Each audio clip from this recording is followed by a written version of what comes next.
Hello children, welcome to असा education. आज कर रहे हैं चैप्टर नंबर 15 ड्रेनेज सिस्टम। ये आपका ग्रेड 9 सोशल साइंस बुक से है।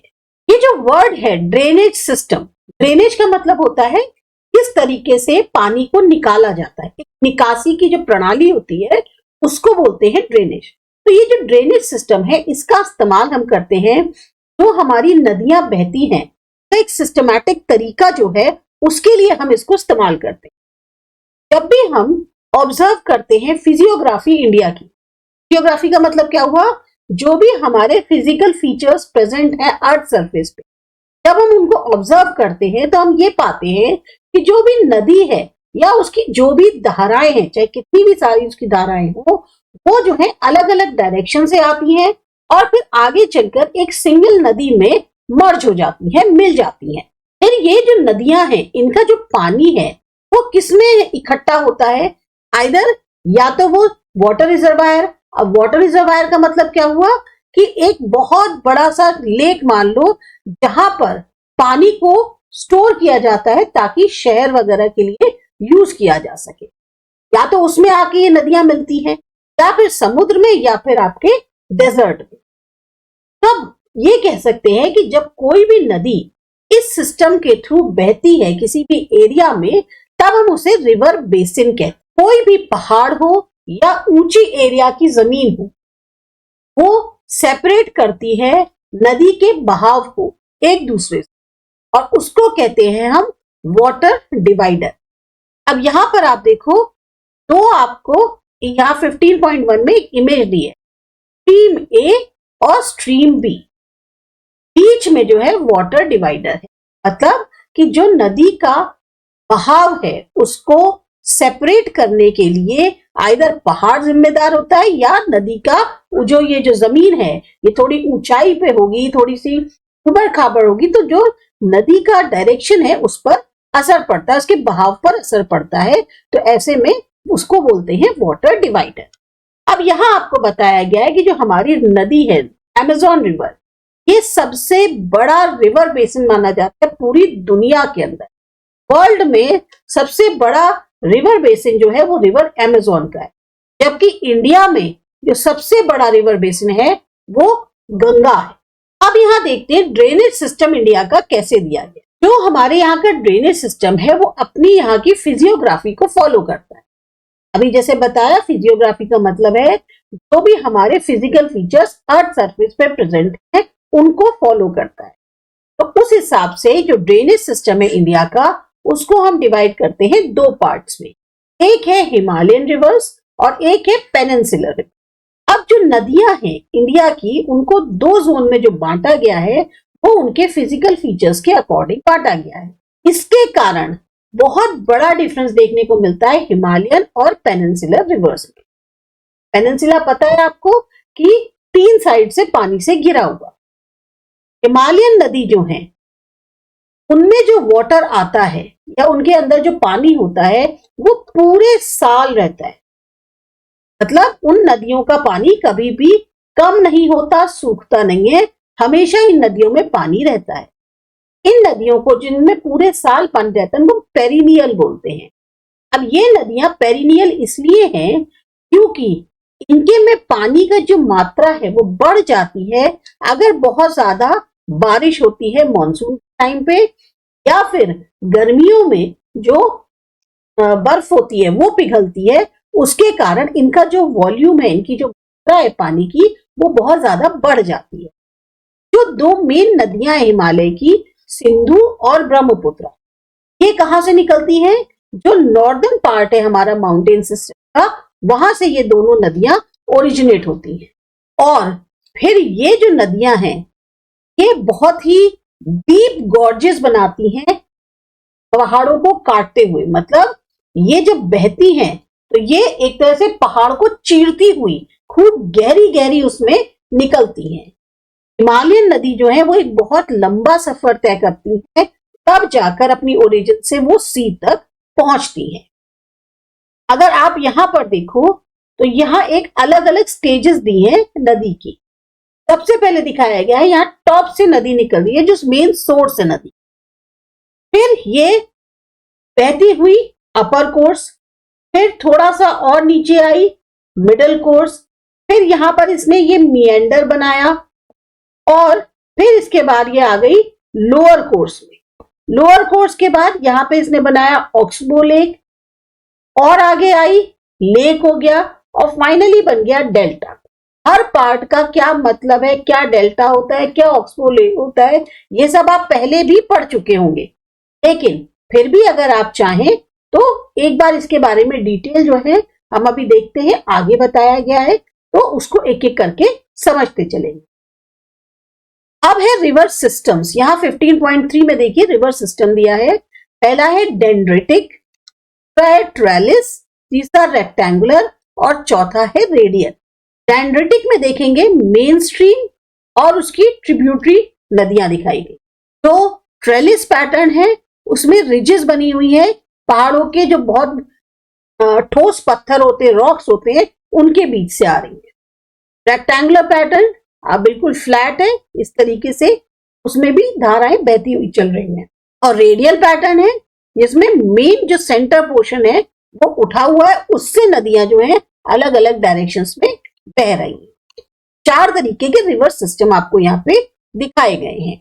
अब सबसे पहले देखते हैं, हमने कहा था ना आगे ऊपर जो दिया गया है इसके बारे में डिटेल आप अभी नीचे भी पढ़ेंगे।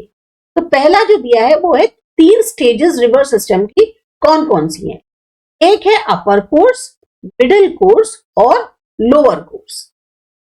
जब कोई नदी पहाड़ी इलाके से स्टार्ट होती है तो वो क्या करती है, बहुत ज्यादा वहां से इरोजन होता है। इरोजन मतलब क्या है, मिट्टी की जो मिट्टी होती है उसका उखड़ना। उसमें क्या होता है, अपने साथ वो बहुत ज्यादा मात्रा में सैंड और जो सेडिमेंट्स होते हैं, बजरी है, पत्थर है, ये साथ अपने बहा लाते हैं।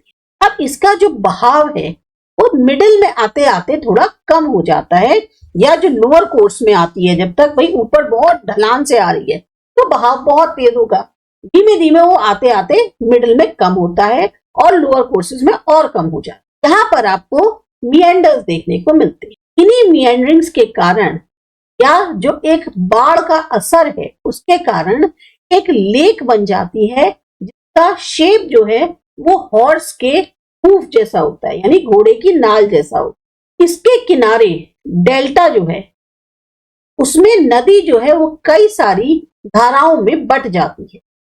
फिर ये जो डिवाइडेड एरिया है ये एक बहुत ही फर्टाइल प्लेन में टर्न हो जाता है और इसकी शेप जो है वो ट्रायंगल हो जाती है, तब हम इसको डेल्टा कहते हैं। अगर आप ऊपर देखें तो यहाँ पे बिल्कुल प्रॉपरली दिखाया गया है कैसे एक ऊपर से नदी आ रही है, upper course, middle course, lower course करते करते लेक बनता है, और यहाँ पर ये जो एक ट्रायंगुलर पोर्शन बना लेती है, इसके कारण ये जो है इसका डेल्टा कहलाता है। सेम वे पेनिनसुलर नदी जो है वो सीजनल होती है, मौसमी होती है, क्योंकि वो निर्भर करती है बारिश के पानी पे। जिस समय सूखा मौसम होता है, ड्राई सीजन होता है, उनका जो बहाव है या तो वो कम हो जाता है, तब वो बिल्कुल ही नदियां सूख जाती है। इनको आप एक तरह से बरसाती नदी कह सकते हैं।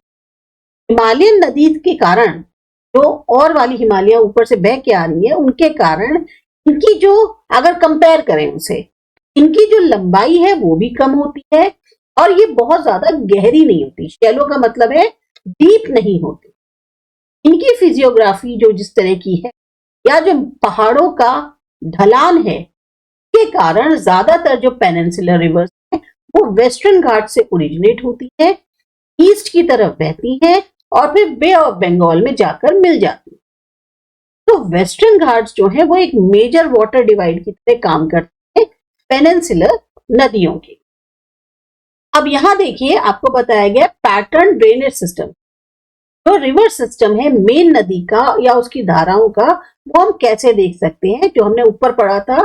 पहला है डेंड्रिटिक पैटर्न। डेंड्रिटिक पैटर्न क्या है, जब अरेंजमेंट जो नदियों का है या उसकी धाराओं का वो ब्रांचेस की शेप ले लेती है एक ट्री के, तब हम उसे डेंड्रिटिक पैटर्न कहते हैं। तो जरा एक बार इसमें देख लें, देखिए तो जिस तरह से दिखाया कि एक पेड़ की जिस तरह से शाखाएं निकली होती हैं उस तरीके का ये लुक ले लेती है, तब जो है ये डेंड्रिटिक पैटर्न कहलाता है। और इसका एग्जाम्पल गंगा नदी है।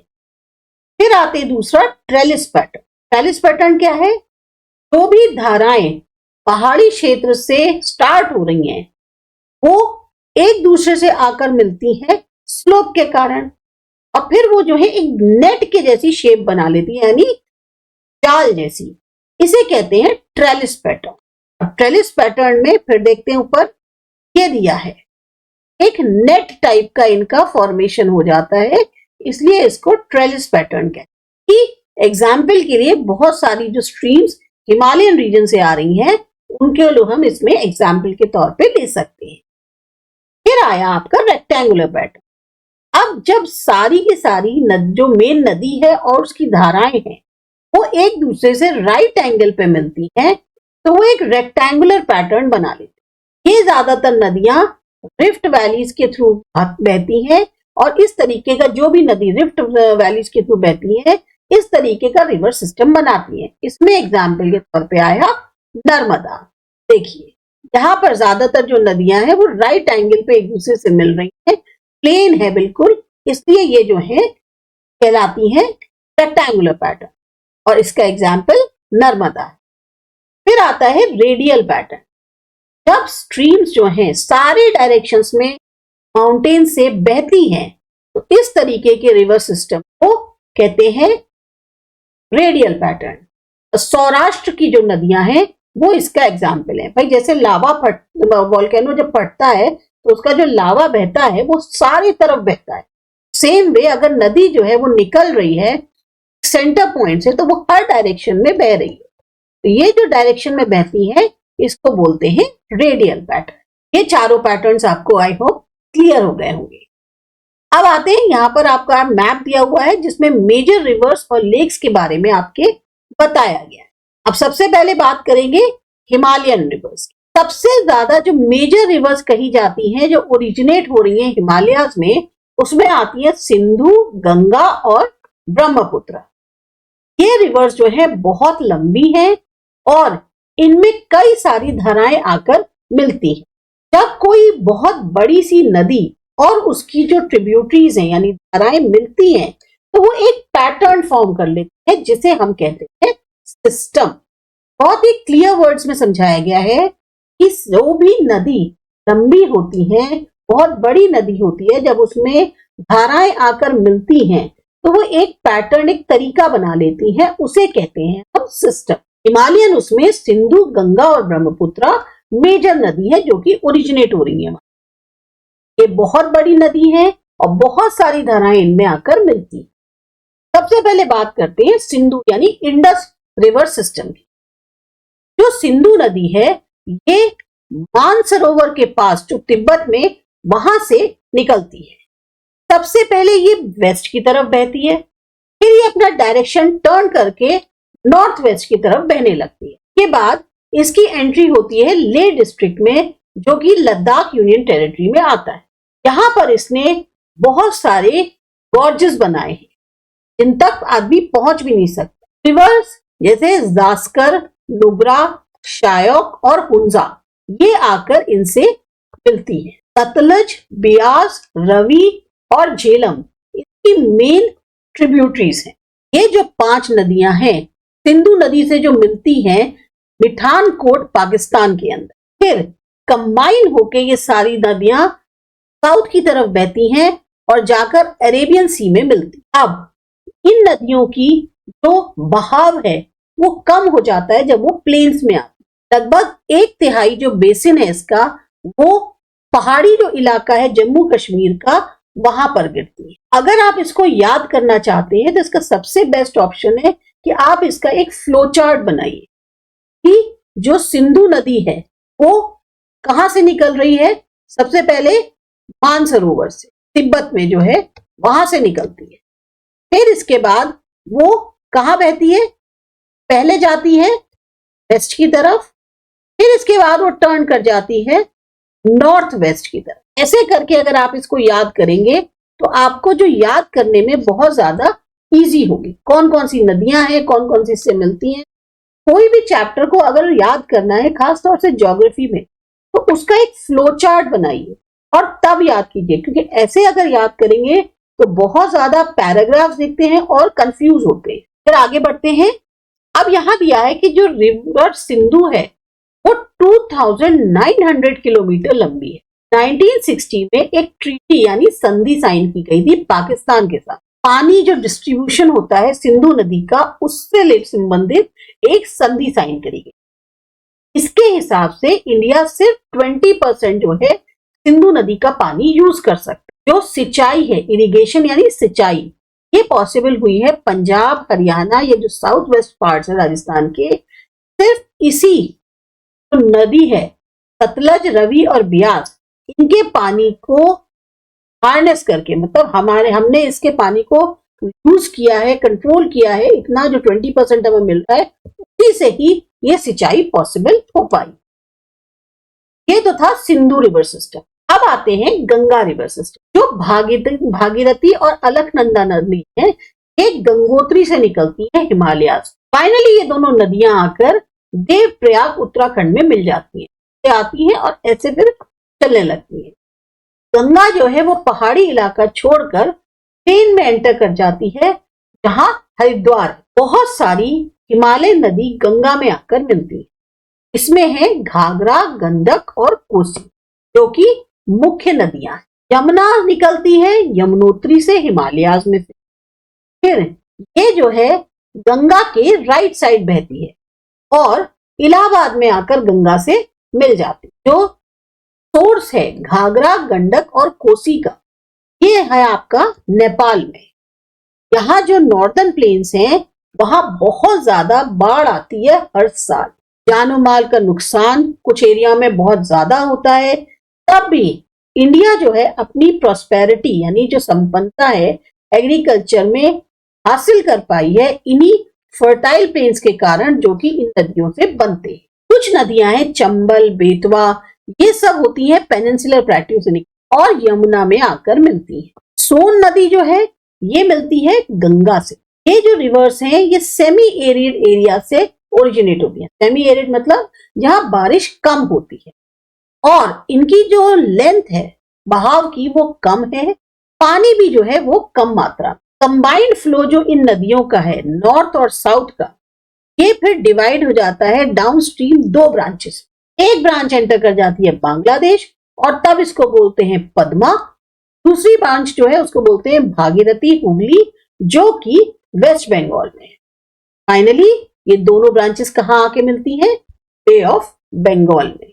जो गंगा का बहाव है जिसको हम पद्मा बोलते हैं बांग्लादेश में, ये ब्रह्मपुत्र नदी से मिलती है और इनका कंबाइंड फ्लो कहलाता है मेघना। गंगा ब्रह्मपुत्र जो है डेल्टा, ये सबसे ज्यादा फर्टाइल डेल्टा है और इसीलिए इसको सुंदरवन कहते हैं। जो डेल्टा रीजन है गंगा का जिसको सुंदरवन कहते हैं, क्योंकि यहाँ जो ट्रीज हैं वो है सुंदरी, जो कि बहुत ज्यादा संख्या में यहाँ पर उगती हैं। सुंदरवन जो डेल्टा है सबसे ज्यादा फेमस है मैनग्रोव फॉरेस्ट के जैसे। मैनग्रोव फॉरेस्ट मतलब यहाँ पर बहुत ज्यादा जो जड़ें हैं पानी की वो आपको, या जो पूरा का पूरा इलाका है वो पानी में ही डूबा हुआ है, दलदल टाइप का है। यहाँ टोटल लेंथ जो गंगा की है वो लगभग 2500 किलोमीटर से ज्यादा है। अंबाला सिटी वाटर डिवाइड का काम करती है गंगा और सिंधु नदी के। अंबाला से लेके सुंदरवन तक लगभग 1800 किलोमीटर है, लेकिन यहाँ का जो स्लोप है, ढाल है, वो बहुत ज्यादा स्टीप नहीं है, जेंटल है। अंबाला की हाइट लगभग 300 मीटर है सी लेवल से, जबकि सुंदरवन का है सी लेवल पर ही है। इसको ध्यान में रखते हुए जो स्लोप है वो कहीं ना कहीं 1 मीटर से भी कम है हर 6 किलोमीटर। इसीलिए यहाँ पर इन नदियों में मिएंडर्स बने। ये है हमारा गंगा रिवर सिस्टम। थर्ड आता है ब्रह्मपुत्र रिवर। ये ओरिजिनेट होती है मानसरोवर से तिब्बत में। इसका जो सोर्स है वो बिल्कुल जो ओरिजिन है सिंधु और सतलज उन नदियों के पास ही है। ज्यादातर ये जो है आउटसाइड इंडिया बहती है, मतलब इंडिया के बाहर। ये जो रिवर है ये ईस्ट पैरेलल बहती है हिमालयन माउंटेन सिस्टम, मतलब ईस्ट में बहती है, जो कि बिल्कुल पैरेलल है हिमालयन माउंटेन सिस्टम के। नामचा बरवा के पास ये यू टर्न लेती है और अरुणाचल प्रदेश में आ जाती है। यहाँ इसको बोलते हैं दिहांग। फिर ये नदी लोहित और कैनुला जो उसकी धाराएं हैं उसके साथ मिलकर कहलाती है ब्रह्मपुत्र, आसाम के अंदर। ब्रह्मपुत्र एक अकेली नदी है, का मैस्कुलिन प्रोनाउन है, तब मेल प्रोनाउन है, और ये लगभग 2900 किलोमीटर लंबी है। इसको सांगपो भी बोलते हैं तिब्बत में, और जमुना बोलते हैं बांग्लादेश में। माजुली एक आइलैंड है ब्रह्मपुत्र में, जो कि सबसे बड़ा रिवराइन आइलैंड माना जाता है पूरी दुनिया के अंदर। बहुत कम सेडिमेंटेशन होता है इन नदियों में तिब्बत के अंदर, तब कम मात्रा में चीजें इसके साथ बह के आती हैं। फिर इंडिया में ये रिवर पास होती है उन एरियाज से, उन इलाकों से जहां बहुत तेज बारिश होती है। तो क्या होता है, ज्यादा पानी का जो है बहाव होता है, उसके साथ साथ सेडिमेंट्स भी बहुत ज्यादा होते हैं। फिर ये नदियां जो हैं इनकी धाराएं मिलती हैं आसाम में, और रिवर पुत्र जो है वो एक ब्रेडेड गुथी हुई फॉर्म में आगे बढ़ती है। हर साल बहुत ज्यादा मात्रा में पानी बढ़ जाता है और ओवरफ्लो कर जाता है रेनी सीजन के टाइम पे। नतीजा क्या होता है, भयंकर बाढ़ आती है असम में और बांग्लादेश में। अगर इसी से कंपेयर करें, बिल्कुल इसका ऑपोजिट, तो नदियां हैं और नॉर्थ इंडिया में, उनके मुकाबले यहां ये वाली नदी में सबसे ज्यादा फ्लड आता है, क्योंकि असम में बारिश बहुत ज्यादा होती है मानसून के टाइम पे, तो डिपोजिशन भी बहुत ज्यादा होता है। अब जो सैंड का लेवल है वो बढ़ जाता है इन नदियों में, जिसके वजह से इसका जो बेड है वो ऊंचा हो जाता है। तो उसके कारण भी जो नदी का एक कोर्स है, यानी जिस डायरेक्शन में बह रही है जिस तरीके से, वो भी काफी जल्दी जल्दी बदलते रहते हैं। अभी हमने जो पढ़ा वो था हिमालयन जो रिवर्स हैं उनका सिस्टम कैसे था। अब आते हैं पेनिनसुलर रिवर। वेस्टर्न घाट्स को मेन वाटर डिवाइड माना जाता है पेनिनसुलर रिवर। अब यहाँ की जो मेजर रिवर्स हैं वो है महानदी, गोदावरी, कृष्णा और कावेरी। सारी की सारी नदियां ईस्ट की तरफ बहती हैं और बे ऑफ बंगाल में जाकर मिलती हैं। बहुत सारी नदियां जो हैं वो वेस्ट में बहती हैं, वेस्टर्न घाट्स। जो बड़ी बड़ी नदियां हैं नर्मदा और तापी जैसी, ये ईस्ट से वेस्ट की तरफ बहती हैं और अरेबियन सी में जाती है वेस्ट में। सबसे पहले देखते हैं नर्मदा बेसिन। नर्मदा जो है ओरिजिनेट होती है अमरकंटक प्लेट्यू, जो कि मध्य प्रदेश में है, उसके पास से। फिर ये वेस्ट वर्ल्ड की तरफ बहती है रिफ्ट वैली। यहां से ये जो मार्बल्स के एक बहुत ही रॉकी टाइप के टेरेन है, पहाड़ है, उनसे जो है बहती हुई जबलपुर के पास, और क्योंकि पहाड़ जो है वो बहुत ही ज्यादा स्टीप है इसलिए तेजी से बहती है। धुंधर फॉल्स जो है, धुआंधर फॉल्स, ये यहीं पर पड़ते हैं। ट्रिब्यूटरीज जो इस नदी की हैं इनका बहुत लंबा फ्लो नहीं होता। ज्यादातर रिवर्स जो है वो राइट एंगल पे मिलती है। इसका जो बेसिन एरिया है वो मध्य प्रदेश और गुजरात पे फैला हुआ है। नर्मदा लगभग 1312 किलोमीटर लंबी है। दूसरा आता है तापी बेसिन। सतपुड़ा रेंजेस जो है वो मेनली लोकेटेड है मध्य प्रदेश में। तापी जो है वो ओरिजिनेट होती है बैतूल डिस्ट्रिक्ट से, फिर ये रिफ्ट वैली में फ्लो करती हुई, जो कि बिल्कुल पैरेलल है नर्मदा के, अरेबियन सी में जाकर मिल जाती है। जो है एक बहुत ही बड़ा बेसिन है मध्य प्रदेश और महाराष्ट्र में। ये लगभग 724 किलोमीटर लंबी है। जो कोस्टल प्लेन्स हैं अरेबियन सी और वेस्टर्न घाट के बीच में बहुत पतले हैं, तो जो नदियां हैं उनका फ्लो भी बहुत ज्यादा चौड़ा नहीं है। जो मेजर नदियां वेस्ट की तरफ बहती हैं उनके बहुत ही शॉर्टर कोर्स होते हैं। जो मेजर रिवर्स बह रही हैं वेस्ट की तरफ वो है साबरमती और माही सागर जिसे। फिर आता है आपका गोदावरी बेसिन। ये सबसे बड़ा है पेनिनसुलर रिवर्स। ये स्टार्ट होता है स्लोप से वेस्टर्न घाट्स के नासिक के पास महाराष्ट्र में। लगभग 1465 किलोमीटर लंबा है, ईस्ट की तरफ बहता है और मिलता है बे ऑफ बंगाल में। इसका सबसे बड़ा बेसिन जो है वो है पेनिनसुलर रिवर्स के पास। 50% के करीब इसका जो बेसिन है वो आता है महाराष्ट्र में, बाकी आता है मध्य प्रदेश और आंध्र प्रदेश में। बहुत सारी ट्रिब्यूटरीज जो हैं वो मिलती हैं गोदावरी में, आती है पूर्णा, वर्धा, प्राणहिता, मंजरा, वेनगंगा और पेनगंगा, तो मेन नदी। गोदावरी का क्योंकि फ्लो बहुत लंबा है, बेसिन बहुत ज्यादा है, तो इसीलिए इसको गंगा ऑफ साउथ बोलते हैं। नेक्स्ट आता है महानदी बेसिन। महानदी ओरिजिनेट होती है जो पहाड़ी इलाके छत्तीसगढ़ के वहां से, ये ओडिशा से बहती हुई आकर मिलती है बे ऑफ बंगाल में। लगभग 860 किलोमीटर लंबी है और इसका जो बेसिन है वो स्प्रेड है छत्तीसगढ़, झारखंड और उड़ीसा में। फिर आता है कृष्णा बेसिन। कृष्णा जो है ओरिजिनेट होती है महाबलेश्वर के पास, महाराष्ट्र। 1400 किलोमीटर लंबी है। तुंगभद्रा, कोयना, घाटप्रभा, मूसी और भीमा इसकी मेजर ट्रिब्यूटरीज है। इसका जो बेसिन है वो एक्सटेंड होता है महाराष्ट्र, कर्नाटक और आंध्र प्रदेश। फिर आया आपका कावेरी बेसिन। ये ओरिजिन है इसका ब्रह्मगिरी रेंज में वेस्टर्न घाट्स की, लगभग 760 किलोमीटर है। अमरावती, भवानी, हेमवती और कालिनी की मेजर धाराएं हैं। इसका जो बेसिन है वो एक्सटेंड हो रहा है केरला, कर्नाटक और तमिलनाडु। ये मिलती है बे ऑफ बंगाल में जो कि साउथ में है, कडालूर, तमिलनाडु के। इसके अलावा और भी बहुत सी छोटी छोटी नदियां हैं जो ईस्ट की तरफ बहती हैं और बे ऑफ बंगाल में जाकर मिलती हैं। इसमें आती हैं आपकी दामोदर, ब्रह्मानी, वैतरानी और सुवर्ण रेखा। एक चीज आप जो जान सकते हैं, हाइड्रोस्फीयर जो है वो लगभग 71% पे एग्जिस्ट करता है अर्थ सरफेस की। 97% इसका पानी खारा है, सिर्फ 3% पानी फ्रेश वाटर है। 1/4 जो इसका पोर्शन है वो आइस की फॉर्म में।